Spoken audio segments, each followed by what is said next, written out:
Welcome to Choice Classic Radio. Like us on Facebook, subscribe to us on YouTube, and help keep this show alive by donating at choiceclassicradio.com. For more of your favorite old-time radio shows, join us on our companion podcast, Choice Classic Radio Detectives, where we bring to you tales from the greatest detective shows the golden age of radio had to offer. And now, with 926 episodes from 1934 to 1955, we bring to you Lux Radio Theater.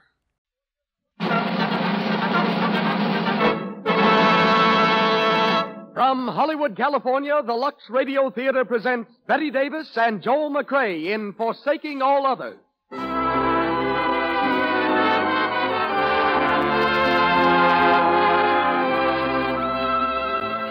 Lux presents Hollywood.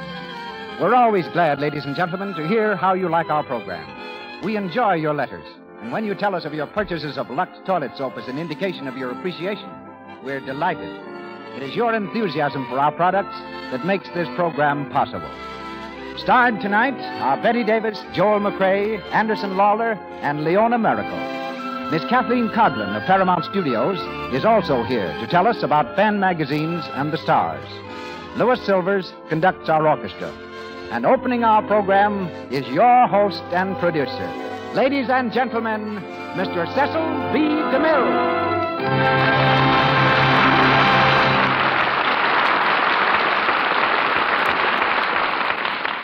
Greetings from Hollywood, ladies and gentlemen.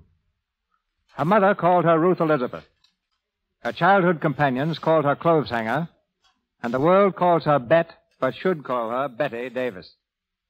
One of the most engaging and talented dramatic actresses in pictures, she has large blue eyes, blonde hair, and weighs 105 pounds.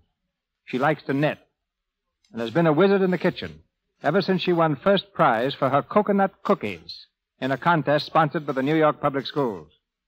Given her first opportunity on the stage, she almost ruined her chances by catching measles. But Hollywood sent for her in haste and dropped her in haste. Then, when she was actually leaving for New York, recalled her and gave her another chance. For Warner Brothers, she made one of the oddest screen tests on record. She had to show the studio how she could handle a fervent kissing scene, but they wouldn't furnish a man for demonstration purposes. So she kissed the air with such sincerity that it won her the part. She's played a Southern girl before, on both stage and screen, but she learned the accent all over again, this time with the Louisiana flavor, for her new film, Jezebel, in which, for the first time in pictures, she sings. To her, a good part is more important than a sympathetic one. Tonight we present this distinguished young actress in another fine role, that of Mary Clay in Forsaking All Others, the stage and screen hit by Edward Roberts and Frank Cavett. Co-starred with Miss Davis is Joel McCrea, whose latest hit is the current Paramount picture, Wells Fargo. In the film, Joel rides the mail. In real life, he rides the range. Joel's home is far out in the San Fernando Valley, a 1,000-acre tract where, with his wife, Frances D., he spends his time between pictures raising cattle and horses. Joel is no pseudo-cowboy. Drive by his ranch, and you'll see him in dusty overalls rounding up the dogies with as much precision as the sombreroed horsemen who call him boss. Joel lays aside his chaps and spurs, however, and comes to us tonight in the role of Jefferson Tingle. Anderson Lawler, who created the part on Broadway, is Dylan Todd, and Leona Miracle plays Constance Barnes. Now for the play. The Lux Radio Theater presents Bette Davis and Joel McCrea in Forsaking All Others.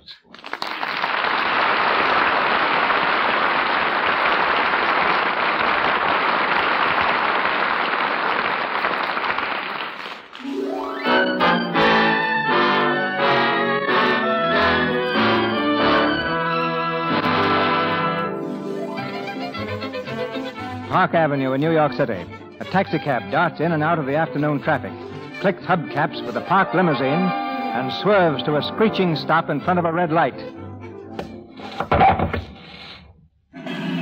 Jeff Tingle, in the back seat of the taxicab, leans forward and taps politely on the window. Oh, driver. Yeah? You know, I didn't think you were going to make that. I didn't need it for a minute. Pretty good brakes on each of your cabs, though. They always work, I suppose. Oh, sure. Hey, you nervous, are you? Oh, no, I wouldn't care for myself. But there's a lady back here who's going to be married tomorrow. If it's all the same to you, she'd like to be married without splints. I get it. Congratulations. Thank you.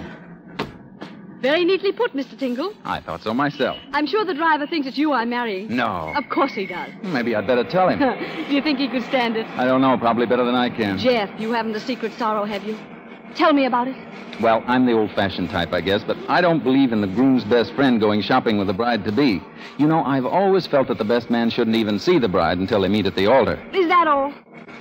I thought you were going to confess you've been hiding a secret love for me. No, I couldn't do that. Have a secret love for me? That's a leading question I refuse to answer. I'm disappointed. Think how dramatic it would be. Mary, I have been silent long enough, but now on the eve of your wedding to Dylan Todd, I must tell you, I love you. And I hope you'll be very, very happy. Oh, Jeff Tingle, why didn't you speak sooner? I couldn't. I had laryngitis. You're happy, aren't you, Mary? Very. Good girl. Well, this is it. You're coming up, aren't you? Well, I thought I might get back to the office. Oh, come on. Everybody will be there. I invited the whole crowd. All right, go ahead. I'll see you upstairs. I'll leave the door open for you. What's the tariff, Chief? It's $1.20. Lady sure looks happy, don't she? Uh-huh. Great stuff, this here marriage business. I got 2 kids myself. Oh, is that so? Yeah. You sure got a nice girl. Well, that's nice of you to say so. Lonesome Tingle, they call me. Always a best man, but never a groom. Which is, huh? You can keep the change. What is the guy?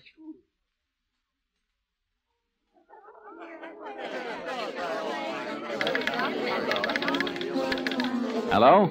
Hello, is this? Oh, hello, Miss Kramer. This is Mr. Tingle. Everything all right down at the office? Ah, that's fine. Say, did anybody I know buy or sell anything today?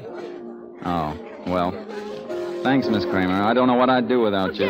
Jeff. Just a minute, Paula. You take care of the flowers. What? All right, Miss Kramer. Goodbye. What's the matter, Paula? What about the flowers for the church? It's all attended to. You worry too much. Well, I can't help it. No one else around here seems to bother about a thing. I was a friend of Mary's mother. I'm just trying to do my duty to her as if she were my own little girl. Who, Mary's mother? Why not? Oh, some people, Jeff Tingle, make a wedding very difficult to manage. Well, personally, I like the way Mary's managing her wedding. I think I'll let her manage mine. Jeff, look at this. Hello, Dottie. In the newspaper, look. It's Constance Barnes. What? What about it? Anything wrong? What's the matter, Dottie? Constance Barnes. She's back from Europe. Listen. Also included in the first cabin list were the so-and-sos, the Umtipums, and Miss Constance Barnes. She docked this morning. Well, the woman has a right to come and go. You needn't get so excited about Constance Barnes. Mary might. Mary knows all about her. Who is she? Nobody. Take my word for it. She's somebody. Take my word for it. Well, hardly a person to consider at this particular time. Everybody knows that little story is ended. Ended happily with no hard feelings. Now, I think we needn't say anything to Mary about it. Say what, Paula?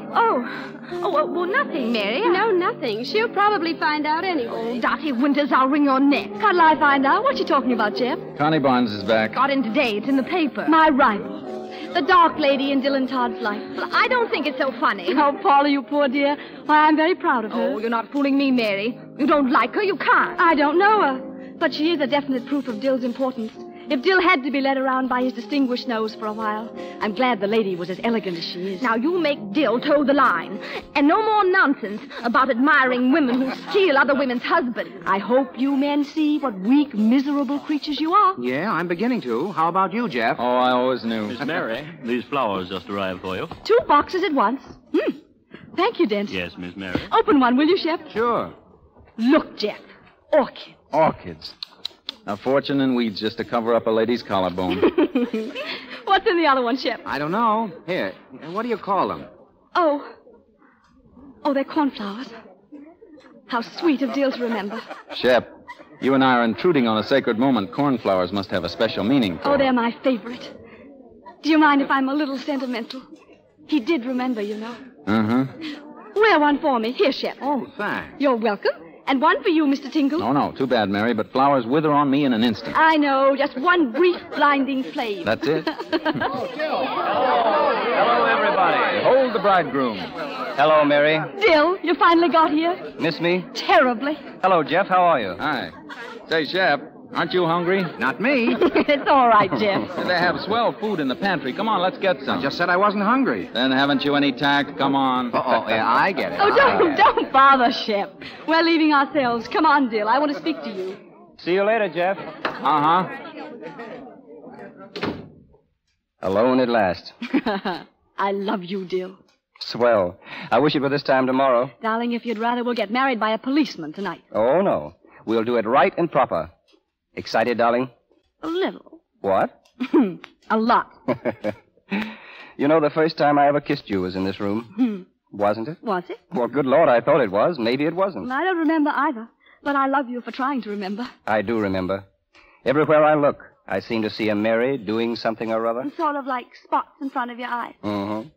Mary, age 15, making everything about Latin very clear. Well, I couldn't do it now. Mary is Juliet, age 17. 16? Paula made me be Juliet. I think I would have been much better as Queen Elizabeth. Still, I rather like Juliet, especially in the solarium, sneaking a cigarette. Oh, Dill, thanks for the flowers. They got here all right? Especially the cornflowers. I didn't send any cornflowers. I wouldn't admit it either if I were you. Admit what? Jeff will hound you to your dying day, sending your bride cornflowers. I thought I sent orchids. I give up. Hello. Connie, How are you, Dill? Dolly said I'd find you in here. I thought you were in Paris, Connie. Yes, I was a week ago. Oh, yes. Well, I can't keep you in the dark any longer, Miss Bond. I'm Mary Clay. I knew you were the minute I looked at you. I must apologize for breaking in like this. Oh, no, we're delighted. It's open house. Besides, I feel Dill owes many of his friends an apology. You know, for marrying a strange woman they know nothing about. Won't you take off your things? Oh, I can only stay a minute. I've so wanted to meet you, Miss Clay, but it seems as though you travel as much as I do. Well, I've come and gone. I returned last month for my wedding. Yes, I heard about it in Paris. You're a clever girl, Miss Clay, for putting Dill through his paces. He always said he hated big weddings. The experience will do him good. Oh, it's just me, dear. Only 2 bridesmaids and Paula, my maid of honor. Well, can I do anything to help? Yes, come and see it tomorrow. Well, will you two excuse me a minute? Certainly. Well, Dill, here we are. When did you get back, Connie? This morning. Perfectly heavenly crossing. I think we broke a record or something. Staying a while? Oh, perhaps. I haven't made any real plans. I just decided all of a sudden to sail, so I sailed. How are you, Dill? You shouldn't have come here, Connie. You know that. I came because I wanted to see you. To get, shall I say, one last glimpse. And I thought there might be a bare chance that you would like to see me. Well, I don't want to see you. Why, Dill, you're cruel. Stop it. It doesn't matter to you. Nothing has ever mattered to you. You did, Dill. You never meant it. Any of it. Not even Sorrento? Not even Sorrento. Dill. Yes? I did mean it at Sorrento. And in Switzerland, too. Remember that divine little village in the Alps? I really think you'd better go. Just as you say. Dill, Yes? are you in love? Utterly? Happy? For the first time in my life. Honeymooning? Of course. Continent? No, London. Oh, dear, but why London? It's so cold and so gray. I like London. Mary likes London. Well, I guess it's London. But if you should happen to get over to Italy... We won't. But just in case London does seem a little too gray and too cold, and you wanted to see what sunshine was like, and you suddenly found yourself in Italy, would you do something for me? What? Would you look across that beautiful bay and up at the smoke plumes of Vesuvius and think of me? Of you? Of us? Just once? But we are not going to Sorrento. Well, that's that. Goodbye, Dill. No hard feelings and bon voyage. Goodbye, Connie. Must you go so soon, Miss Bond? Oh, I'm sorry. I really can't stay. And you must have at least a dozen things to do. At least. But they can wait. Oh, no, I've really got to run. Goodbye. Goodbye.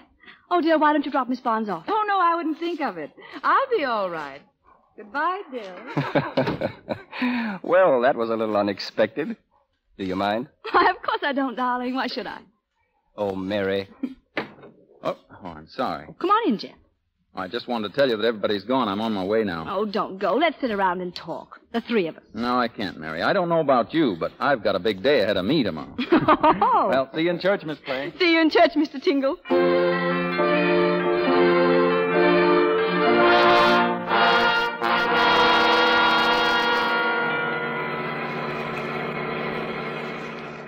rain. Wouldn't you just know it? Rain for a wedding. Oh, stop crying, Paula. Rain's lucky for me.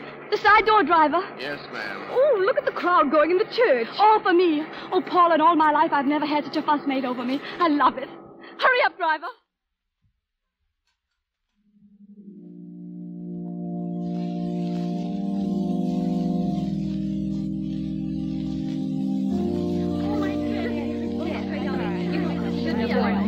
Hello, everybody. Oh, Mary, we thought you'd never arrive. It's a fine way to treat your bride. Calm down, darling. Take your cue from Mary. Hello, Jeff. Oh, you're here. What's the matter? Wasn't I supposed to come today?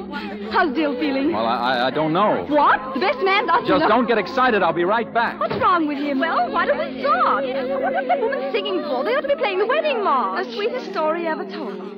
Paula, did you tell that soprano to sing the sweetest story ever told? No, dear. Well, neither did I, and I loathed it. Oh, may I sit down? No. Quick, everybody. Who goes Paula? Paula, am I all right? Do I look all right? Listen. Well, here we go. I'm weak. My knees are buckling. Left foot, isn't it? Dorothy, start. Goodbye, everybody. Wait. Mary, don't go out there yet. Why, Jeff, are you crazy? Mary, Who told him to start that thing? Tell him to stop. Stop the music. Why, Jeff, is it Dill? Is he sick? No, he's married. What? Did you say married? Yes, Mary. Married to whom? Connie Barnes. To Connie Barnes? Yes. Oh, shut up, everybody. Well, Jeff, steady, Mary. Oh, it's all right. I'm not going to faint. Tell me. It's true, Mary. Dill wired my house. The boy just brought it. I had the woman sing to stall for time. The sweetest story ever told. Mary. It said he was sorry, didn't it? Oh, yes. You poor darling. Oh, yes, I'm sure he's sorry. So am I. It's one of those things you'd like to see happen to somebody else. Like a fat lady on a banana peeling. Oh, Mary, I'm so sorry for you. Well, we're leaving at once. Tell the papers that. Tell them that Mary Clay decided at the last minute she didn't wish to marry. Jeff, put these lilies in water for me. I might want to get married again sometime. Will someone get Jeff a pitcher or a bucket? There's plenty of water outdoors. Let's go, Mary. They're sending the crowd away. Let's get ahead of it. Wait. The benediction. Hold open the door so I can hear. No, please. Oh, then I'll hold it open myself. And the ceremony will be indefinitely postponed. Miss Mary Clay will not be married to Mr. Dylan Todd today. Miss Mary Clay will not be married to Mr. Dylan Todd today. Sounds funny, doesn't it? And I always thought that rain was lucky for me.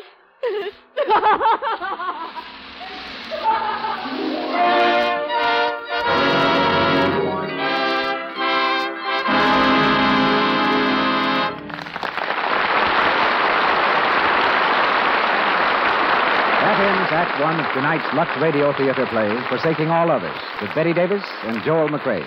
We go on to Act Two in a moment. Meanwhile, during our intermission, we have a new game we'd like you to play with us. It's called Last Word Up. Here's how it's played. We've asked a young lady to read a piece to you. The game is that you pick out the last word in every sentence she reads, like this. I am very anxious to stay beautiful. The last word in that sentence was beautiful. Remember, pick out the last word in every sentence. Place them together in the order in which they appear, and you'll find they themselves make a complete sentence. See what that sentence is. Ready? Let's go. Sentence 1. You will notice the most popular girls are always dainty. Sentence 2. Daintiness, the most appealing charm of all, should be on the beauty program of all girls. Sentence 3. It's a charm they all can have, and one they can keep through the years. In fact, always. Sentence 4. It's romance women really want, and the girls who are dainty usually win. Sentence 5. But remember, the girl who neglects this charm loses out. And that's all. Now let's see if we have the right last words up. My little pad reads, dainty girls always win out. Famous screen stars will tell you that's the truth. For instance, here's what the lovely Loretta Young says. No smart girl neglects daintiness. Unless a girl has it, no other charm counts. Use Lux Toilet Soap as a beauty bath. Its active lather leaves skin really fresh and sweet. Delicately fragrant, too. It's the best way I know to ensure daintiness. You'll love it. And thousands of girls everywhere have found from experience that what Loretta Young says is true. It pays to be exquisitely dainty with gentle, fragrant Lux Toilet Soap. Now, our producer, Mr. DeMille. We continue with Forsaking All Others, starring Betty Davis and Joel McRae.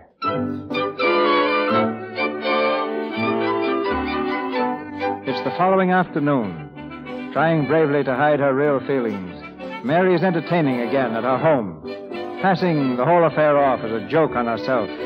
But there's desperation in her bravery and bitterness in her laughter. Jeff Tingle has just arrived at the house. Still wearing his coat, he stands at the telephone, speaking to his secretary. Hello. Miss Kramer? Mr. Tingle. Is everything all right down there? Oh, that's fine. Now, just between you and me, is there any use of my coming down to the office today? Or tomorrow? I didn't think so either. Goodbye. Oh, Dent. Yes, sir? When that gentleman arrives, you'll... I'll show him to the library. Good. Yes, sir. Shall I take your coat, sir? Miss Clay is in the sitting room. Thanks.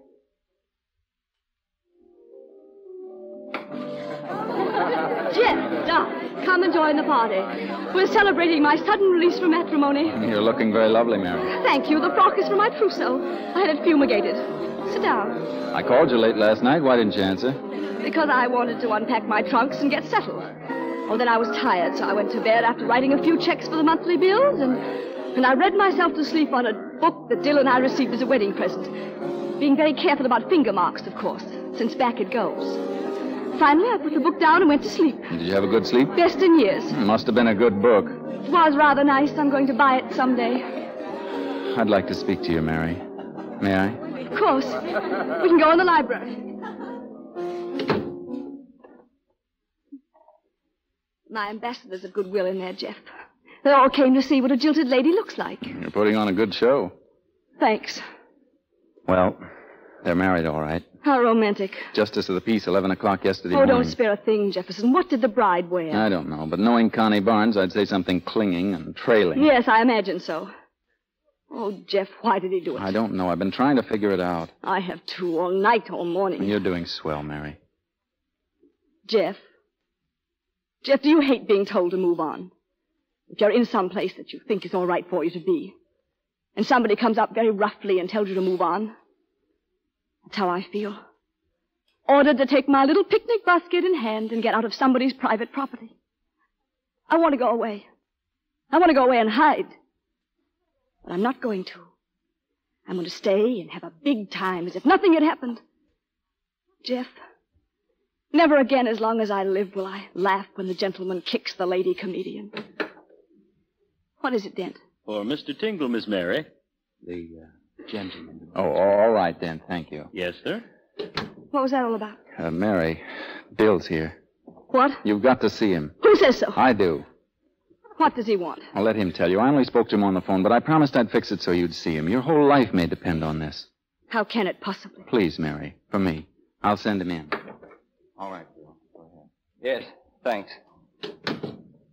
Mary, Yes, I'm still Mary. Remember me? it's hard to explain what I did, but Why do you try?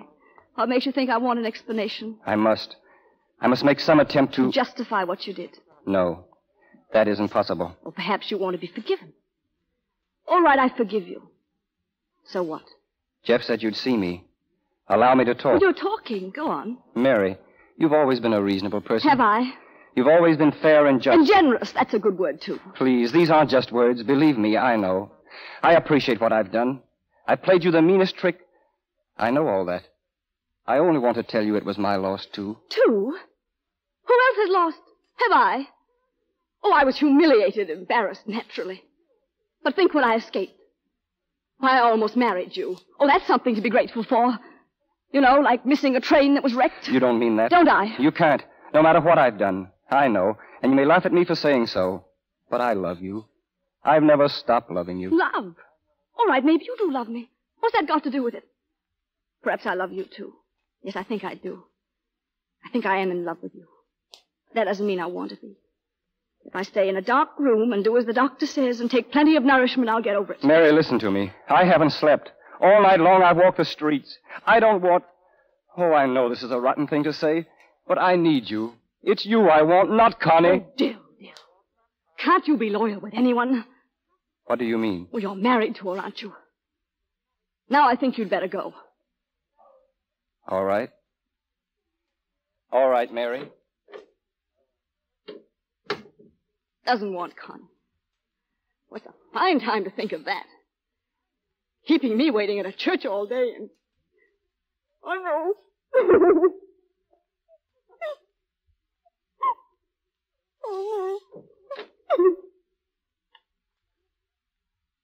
Mary. Here, have a cigarette.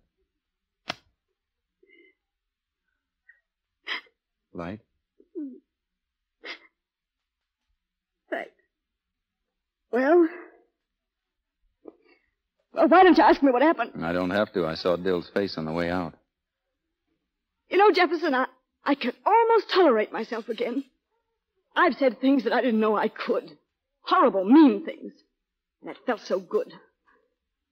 And you know, you're going to take me out to dinner tonight, Jefferson. I want a good dinner and I want to dance. Dinner? Mm-hmm. With you and Shep and Paula and anyone else who'd like to come. I see. I'm Papa. I'll wear my new white evening dress. Who are you trying to make jealous? Oh, Jefferson, now girls don't do that sort of thing anymore. But you can send me flowers if you like. Heaps and heaps of them. No. Nothing doing. I sent them already. Jefferson Tingle, you never sent me flowers in all your born days. No? Well, it so happens that the day before yesterday I sent you some cornflowers. But you've probably forgotten. Well, I'll see you tonight. Why, Jefferson Tingle.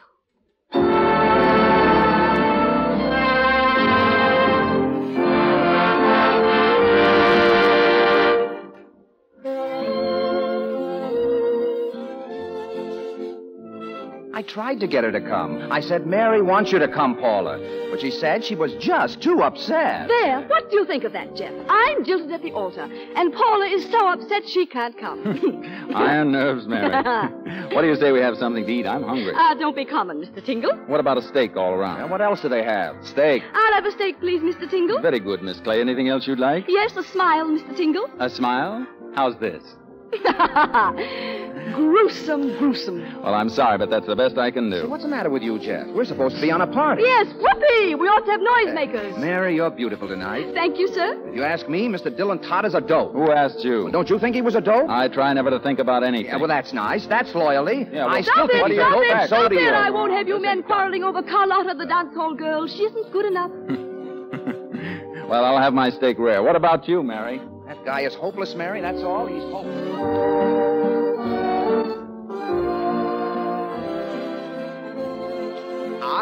Good evening, Miss Barnes. Oh, good evening, Alfred. We haven't seen you for a long time, Miss No, Barnes. I've been away. Is Mr. Todd here tonight? No, I haven't seen him, but would you wait? Yes, give me a table, please. A quiet one, Alfred. Right this way, Miss Barnes. Shep, you're marvelous. I'm glad you brought him, Jeff. Just Papa, that's all. Look. What's the matter, Mary?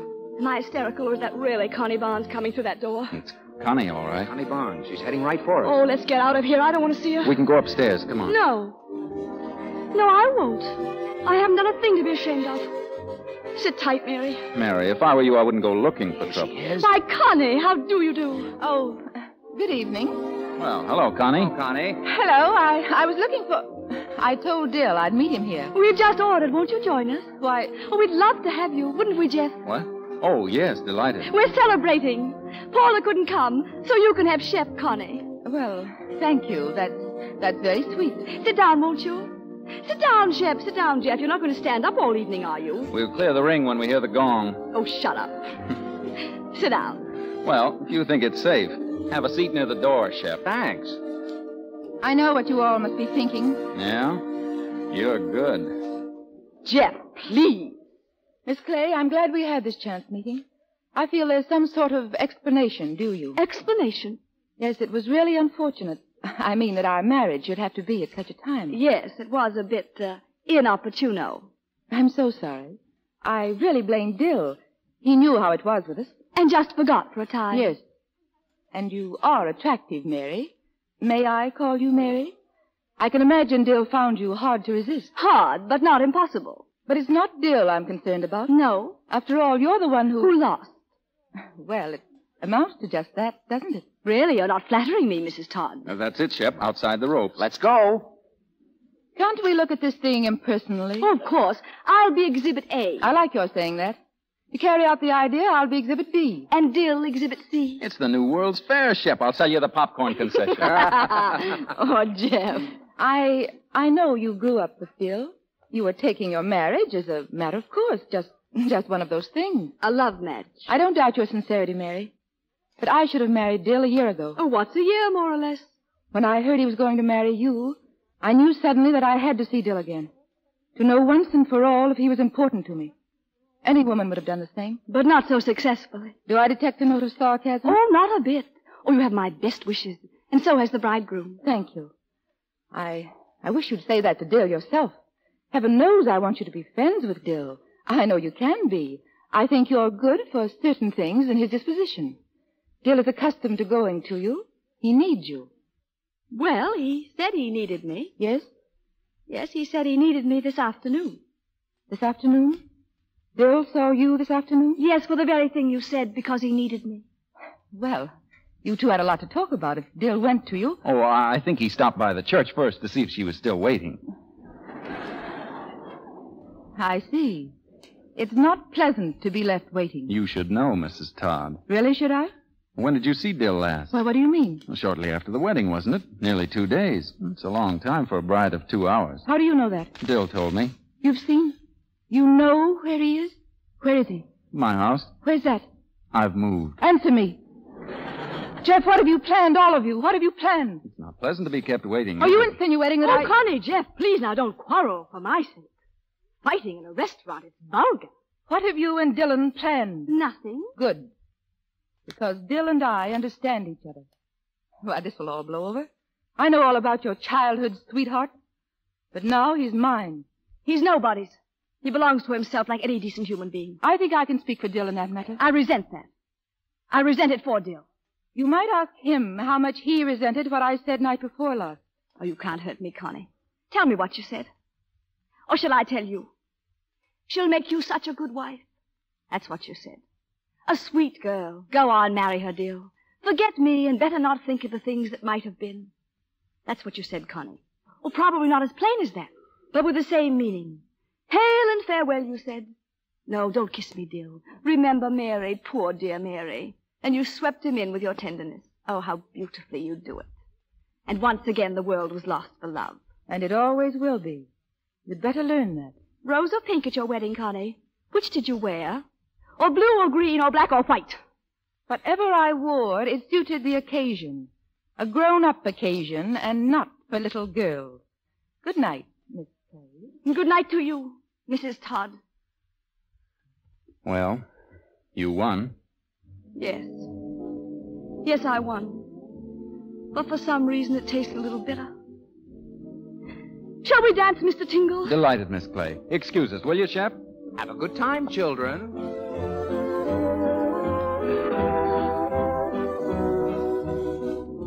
Jeff, tell me, is it true what you said before she hasn't seen Dill? Not since He told you? he went to my house when he left you. Then at least he meant what he said to me. He's been miserable, Mary. Oh, has he? Are you going to tell me that- Nothing. He deserves it. Oh, let's stop, shall we? I don't feel like dancing. Come on back to the table. I'm sorry, Jeff. I guess I'm just all over. Mary. Dill, what are you doing here? Mary, I couldn't stay away. I've got to speak to you. Did you tell him to come here, Jeff? Well, I told him you'd be here. Why? Well, he asked me and I told him, that's all. Well, I guess I'd better wait outside. No, Shep. Stay where you are. You too, Jeff. He can talk as much as he likes. Well. Thanks. I won't take long, and I'll try not to embarrass anybody. It's just that I've got to say this. Yes? It started a year ago. With Connie? Yes, in Europe. I saw her for months. Then as suddenly as she came into my life, she went out of it. I felt disloyal to you even then. You see, I'd never thought of anyone but you since I was a kid. But something happened to me. I was fascinated, I guess. When I left for home, I promised her that... Mary, try to understand me. I was insanely in love with her. It didn't last. When I saw you again, my love for her seemed... well, it was unreal. That's all. That's all. Is that the story you wanted to tell? Wait a minute, Jeff. She called me the night before our wedding. She was a little hysterical. She said she had to see me right away. I said I couldn't see her, that I wouldn't. Then I got to worrying. I thought I'd better go. Finally, I took her for a long drive up the Hudson. We talked and talked until morning. Just at dawn, we stopped and watched the sun come up from the Palisades. She told me she loved me over and over again. She was crying a little. I was confused and bewildered. And having her so near, well, I lost my head. I'm not asking you to forgive me, Mary, but I had to tell you the truth. Well, your truth comes a little late, doesn't it? Jeff. You lost your head, huh? Getting married's a pretty deliberate action. Jeff, this is my affair. Take it easy, Jeff. We did get married. Then for the first time, I realized what I'd done. We left the Justice of the Peace office, and it seemed to me like I was just coming out of a dream. I left her. You left her? Then? Yes, in the car. I took the train. I was crazy, Mary. You left her. Then? Mary, you do believe me, don't you? Say you do, please. I can't spend another night like last night. You can't. Well, what about her? Never mind about me. Never mind you. Good Lord, Mary, there's a limit. Yes, and there's a limit to what I can stand. He's sorry, isn't he? You heard him say that. Oh, yes, I know. Well, that's enough. I don't care what he's done. I love him, do you hear? And he loves me. I do, Mary. Believe what if he me. did let me down? I'm sorry, Mary. Oh, I'm sorry, too. I love you, Dill. I love you. Oh, Mary. Well, that's that. Shep, may I have the honor of this dance?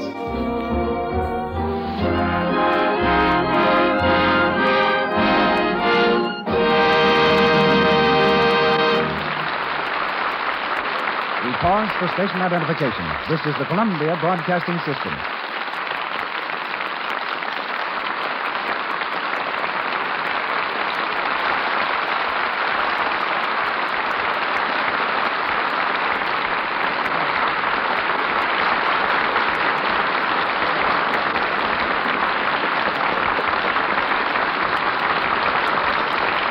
We have finished the second act of Forsaking All Others.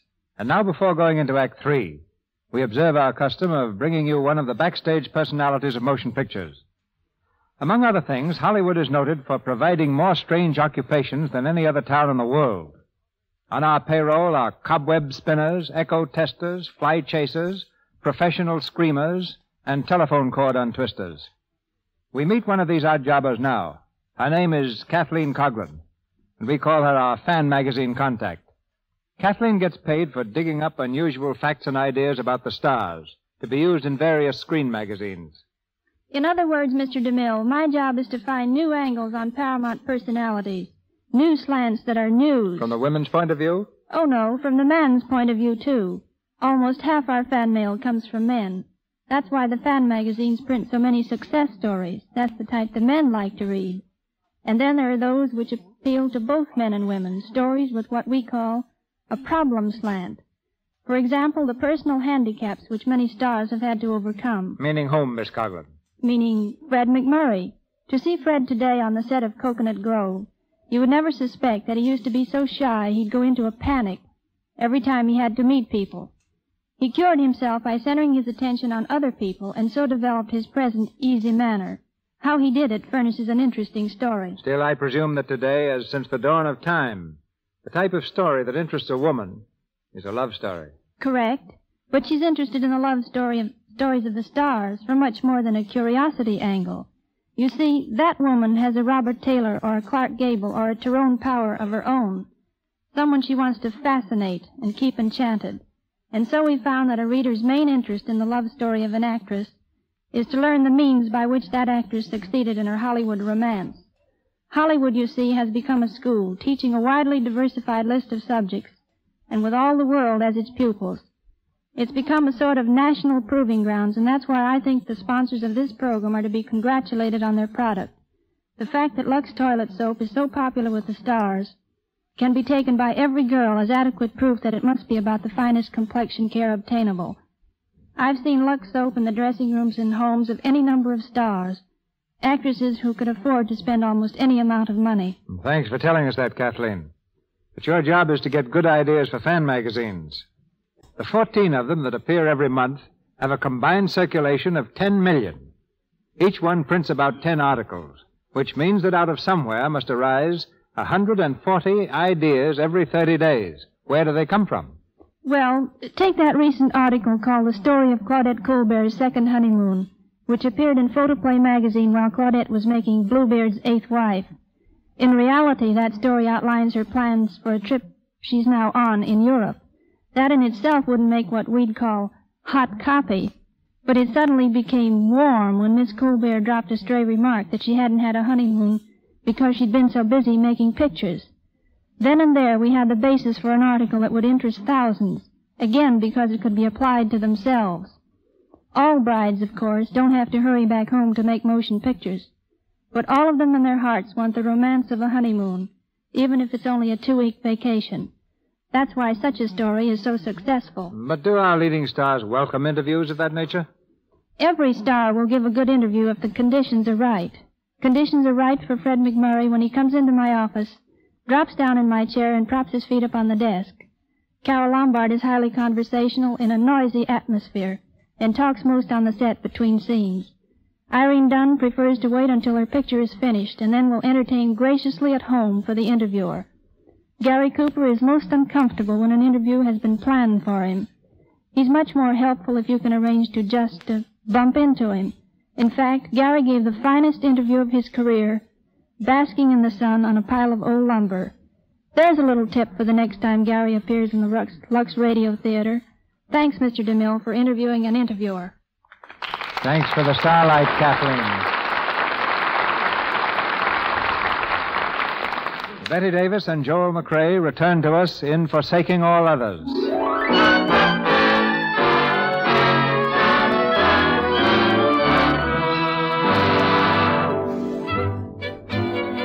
One month has passed, and Dylan Todd is in Mexico to free himself from Connie. Jeff, always the good friend, has gone along to keep him company and stands by the window of their hotel room, looking across the little town. Well, tomorrow's the day. Hey, Jeff. Hmm? I said tomorrow's the day. Oh, yeah, that's right. Are you sure? That lawyer said positively. Final papers and everything. Lord, I'll be glad to get out of here. Why, it's not such a bad place. What are you talking about? You've been beefing about it for a month. Now we're going home, you suddenly take a liking to it. Just the same, we're catching that train tomorrow afternoon. Well, I'll tell you what, dear. Would you mind very much if you went alone? I think I'd like to stay on here for a while. What for? Well, just for a few weeks. I think I'd like it. You're crazy. Why, if you stay... You won't even make the wedding. Mary would kill you. No, I'll make it all right. You'd better. You're still best man, you know. No, I don't know. Yeah, I thought maybe you'd pick Shep. What's the matter? Don't you want to be best man? Well, if it's all the same to you, Dill, I think everything ought to be, different. You mind? No. No, of course not. I guess I know what you mean. It will be different, too. Sure it will. Well, I think I'll shoot an airmail to Mary. Shall I give her your love? Hmm? Oh, yes, do that, will you?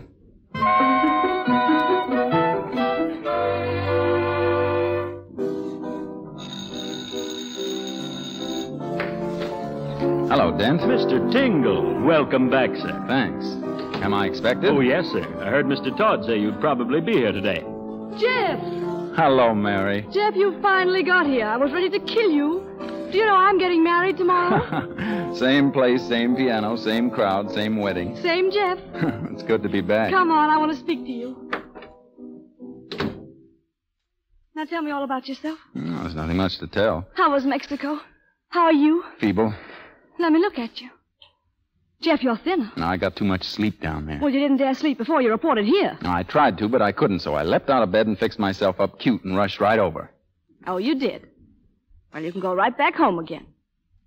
Oh, I got your wretched little postcard. Did I send you a postcard? Just too sweet for words. Where is it? Oh, yes. Yes, here it is. A whole month away in one postcard. At least I had the sense not to write to you. Oh, I read your letters to Dill. It's good the judge didn't know he was getting letters from a giddy young girl. Is that my postcard you're tearing up? The pretty picture of the lake? That's what I think of your pretty picture? Well, at least you waited until I got here. Just for the stamp. Oh, well, I've got something to tear up, too. What's that? Your last letter to Dill. He gave it to me for my stamp collection. Too bad I hadn't read it yet. Jefferson Tingle, I ought to slap your insufferable face. Well, you better not. I've been down in a country where a slap in the face means business. Say, where's Dill? Oh, he's around. We're both trying not to look self-conscious, so we steer clear of each other in front of company. Oh, it's good to see you, Jeff. It makes me feel good. Dr. Tingle at your service. How are you, really? Feeble, Moss Tingle, feeble. No, I don't believe it. What'd you do while I was away? Well, I caught up with my classical reading. I went shopping and didn't buy anything. Shep and I tore up the town. We became famous far and wide. That pale, interesting woman and that very young-looking boy. Is he the best man? Yes. Too bad I won't be here. What? Well, now, don't yell. I've got to eat. I've got a job, and the boss suggests I work at it a bit now and then. He's sending me out of town tonight. We'll delay the wedding. I'm flattered, but you won't. Oh, but I won't seem married unless you're there. Oh, I'm a jinx. If I stay away, everything will go all right. Will it? I wonder. What's the matter? Are you good at diagnosis, Dr. Tingle? Very. What are your symptoms? A sort of unsatisfactory few weeks I've had. I've straightened out every dresser drawer and every closet in this house. I don't suppose that means anything to you, does it? Well, certainly you're a neat woman. Go on. You probably counted the linen, too. Oh, a lot of the good old stuff Mother had was mildewed. I was so mad I cried. And then one rainy day up in the attic? You'd be mortified to know that I did spend such an afternoon. I sat in the middle of my ancestral trunks and bawled. Oh, what over? Just told you. Over the fact that life was far from satisfactory. Didn't you feel better afterward? No. Well, what's the sticker, Mary? Whether or not I should marry Dill. What? Well, have you said anything to Dill? No, what is there to say until I've made up my mind one way or another? Well, you haven't much time, less than 24 hours. Make up your mind. Either you are or you aren't. You ought to know. Yes, Papa. Say, are you one of these women who worry themselves into a fever trying to decide between pink and green? Haven't you got enough strength of character to know what it is you want and ask for it for a loud, clear voice? A loud, clear voice. That's easy to say. Because you know what to ask for and I don't. That's the difference, Jefferson. Your life seems very simple to me. Well, that's because I'm a very complex person. I see more than floats on the surface. I've practiced holding my breath for 3 minutes and walking around on the bottom with my eyes open. And you can do it, too. I've always considered you a person who knew the passwords. I've watched you out of the corner of my eye. You're shocked by the right things, stupidity and glitter and cheap sophistication. But this marriage business has you all mixed up. One of your little pet illusions cracked up about a month ago, and it's got you down. Well, you've got to patch it up again. You've got to keep your pet illusions, and you've got to make them shatterproof. Wait till I get my copybook and I'll write all this down. No. Either you know it or you don't. You don't get it by writing it down, and you don't get it out of books either. Then how is a poor girl to get it? Listen, you know what I'm talking about, and if you didn't, you wouldn't be trying to joke about it. You'd be cussing me out because you'd think I was saying you weren't sophisticated. And in this day and age, to say that to a person is to insult him to his non-existent soul. Well, I know the truly wise are simple. But it doesn't necessarily follow that the simple are truly wise. You're not being simple now. You've got to make up your mind. Do you want Dill or don't you? I told you I don't know. Mary, what is this? You're not trying to get even with Dill. I thought you knew me better than that. Oh, I do. You're above that. Thanks. If I weren't and I found out that I didn't love him, the best way to get even would be to marry him, wouldn't it? No, but you wouldn't do that. Of course I wouldn't. Mary, I don't know what this is all about. Neither do I. I told you I didn't. Well, have you spoken to anyone else? Oh, I couldn't. Still, I can speak about it to you. It's funny, isn't it? Well, we're old friends. Oh, that must be it. Well? What's your problem, Mary? And it's a big one. You haven't much time to decide. The minister's coming in a few minutes to make the final arrangement. Well, whatever you do decide, it'll be right. I know that. Thank you, Jeff. Goodbye, Mary. Bye.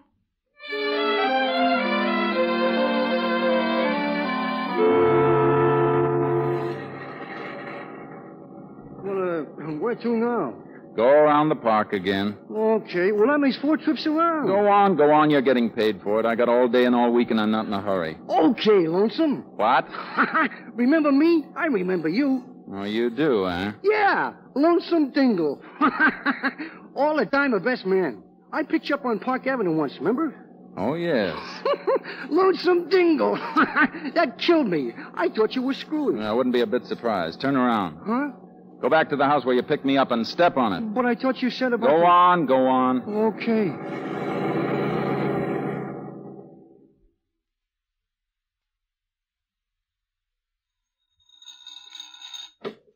Oh, why, Mr. Tingle. Oh, where's Miss Mary, Dent? She's in the library. Thanks.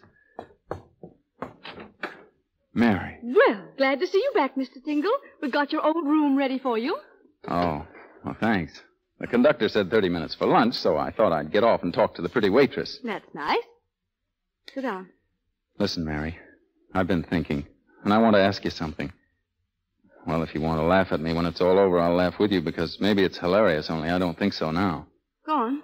Well, when I left here before, I realized I'd turn tail and run from the most important thing I'd ever had to make up my mind about. Is it made up now? Yes, it is. The taxi driver did it. He called me Lonesome Dingo. And that's what I am.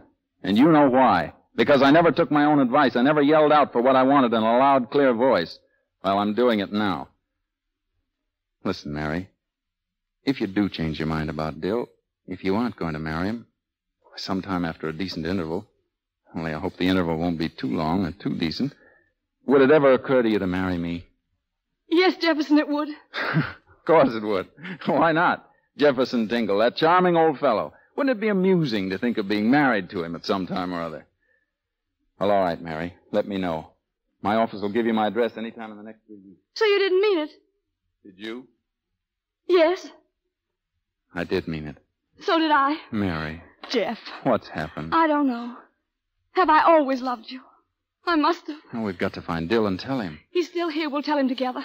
Wait. Let me have a look at you. That Tingle chap fell into a pretty good thing. So did that Clay girl. Mary, where in heaven's name have you been? Here, Dill, why? Well, you might have let me know. Your friend Paula's been on my trail all day, bawling me out for I don't know what. What is this mysterious thing known as my duty to you? Just what have you suffered that I don't know about? Don't you think I've had a little private suffering of my own? Well, I didn't sick Paul onto you, Dill. You know how she loves to manage destinies. I thought you knew it was best to seem devoutly grateful and then go your own little way. You haven't any duty to me, and I've forgotten that I've ever had a single pang. Well, all right, Mary. You mustn't mind my getting all steamed up. Sorry to let you in for all this, Jeff, but after all, you were in from the start, and you have a right to be in at the finish. Please excuse me, Mary. And you must try to excuse me. Dill, I don't know how to put it, except that I'm not going to marry you tomorrow. What? Oh, well, that's all right, Mary. If you want to wait a little while, I understand. No, Dill, I'm not going to marry you at all. Why not? Why not, Mary? Dill, Mary's going to marry me. You and... All right, children. It's all not right. a joke. Not one of Jeff's ideas? It's both our ideas. I don't believe it. I'll never believe it. You're kidding. Wait a minute, Dill. Cut it out, Jeff. Do you mean it, Mary? Yes, Dill. Then I am a complete fool.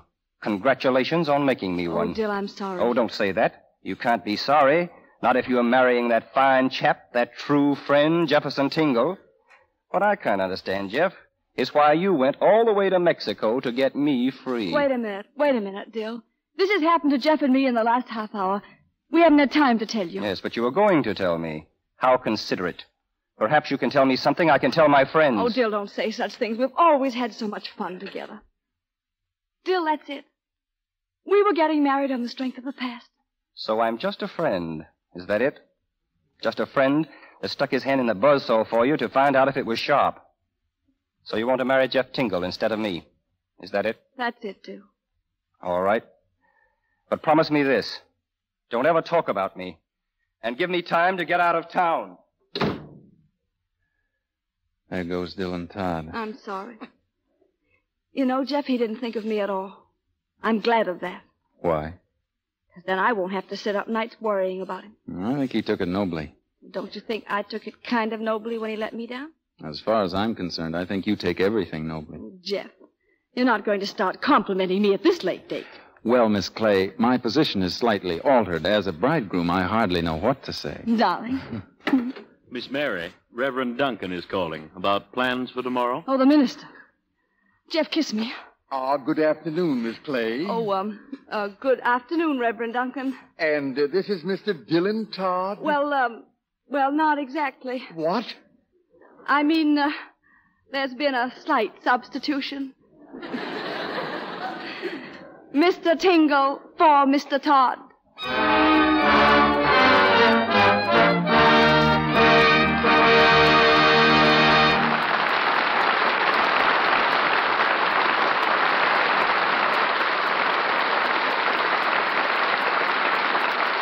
We take leave of our play, Forsaking All Others, and devote the next 2 or 3 moments to a meeting with our stars, Betty Davis and Joel McCrae.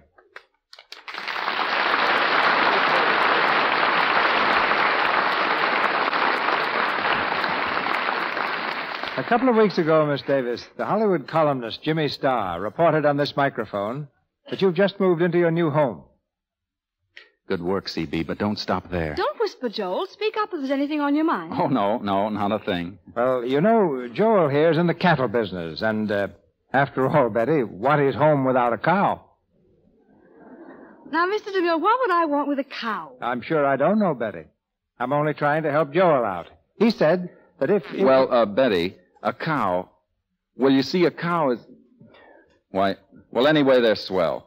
They're quiet and restful, and they have big brown eyes, and I'm sure if you saw the one Joel, I don't wish to buy a cow. Oh, you don't wish to buy a cow? No. Oh. Well, how about a horse? No. Well, can I at least sell you a load of hay? It's very good hay, Betty.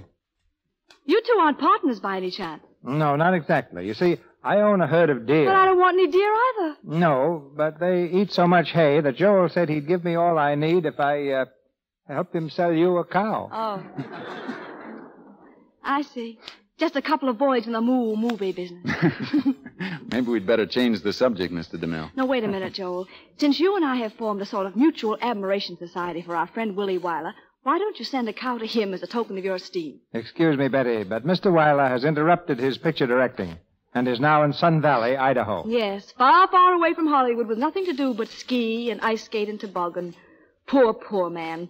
That's why I think a cow might be just the thing to keep his spirits up.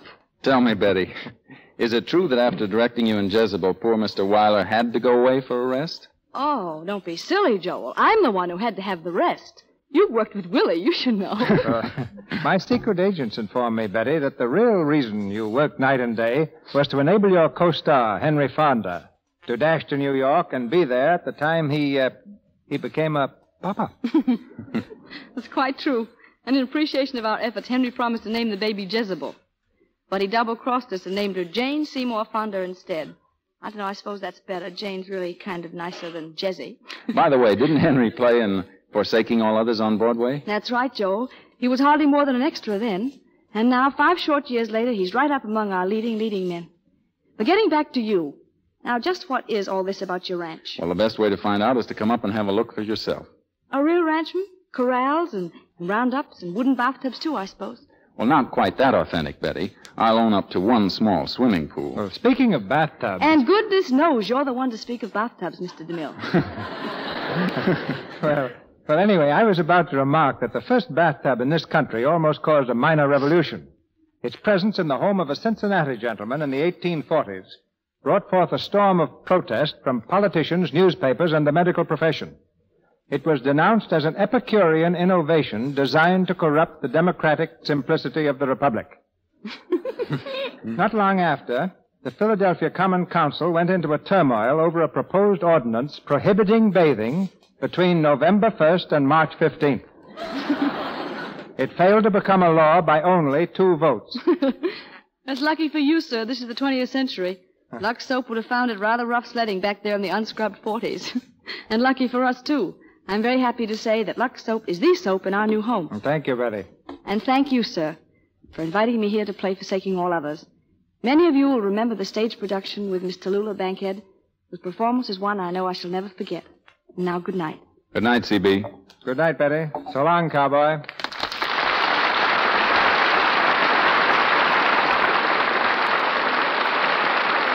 And now I have some wonderful news for you. Next week, we bring you the great W.C. Fields.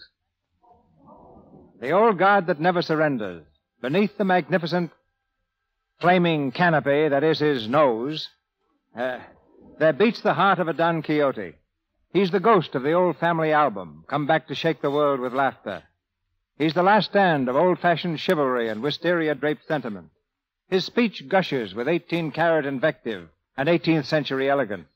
He's the minstrel boy in top hat and velvet collar, slightly frayed. He's that glorious charlatan, W.C. Fields. We dispatched an invitation to Mr. Fields to be with us next Monday night. And by carrier pigeon, Mr. Fields has sent his acceptance. And will reenact his great screen success, Poppy, assisted by Anne Shirley, Skeets Gallagher, and John Payne.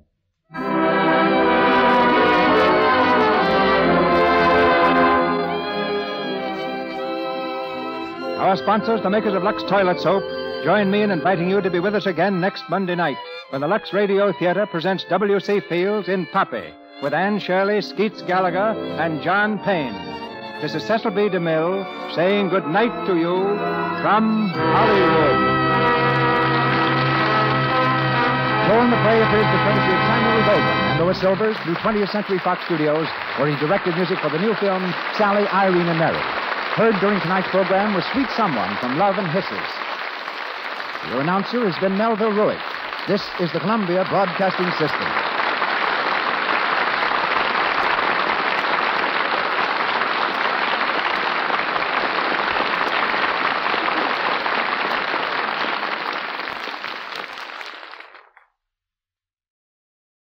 That concludes today's episode.